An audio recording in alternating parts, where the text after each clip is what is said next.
Tayong mga tindera, hindi sa lahat ng oras ay nagagawa natin mag-check ng ating mga paninda sa mga expiration date. Sa araw-araw ba naman ang ginawa ng Panginoon na napaka-busy natin, lalo na ang pagiging nanay. Kaya madalas hindi na natin yan nagagawa. Nobody's perfect nga ika nga, diba? Kasi tayong mga tindera, hindi lang naman iisang gawain natin sa araw-araw. Kaya naman, hindi natin maiwasan. Naabutan na naman tayo ng expiration date ng ating mga paninda. Ngayon ko lang napansin, mga mare. 2 piraso talagang clover.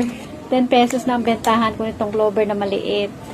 So, bali 20 pesos na naman ang lugi natin. Kasi puhunan nito, nasa 750 na siya. Kaya meron lang tayong 250 bawat piraso. Pero yun mo yun, kung sa puhunan ay lugi na tayo dito ng 15 pesos. At dahil nga dala yung ating tubo, kaya 20 pesos.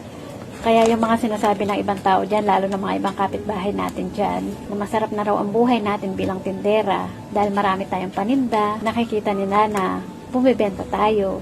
Tingin nila sa atin masarap na ang buhay. Hindi ganun yun. Dahil madalas kami nakakaranas ng mga ganito, mga expired. Minsan pa nga, mas malaki pa ang presyo compare mo dito. Kaya madalas kaming malugi sa aming mga paninda. Ayan no, February 11, 2026 pang expired nito. February 28 na ngayon, mga mare.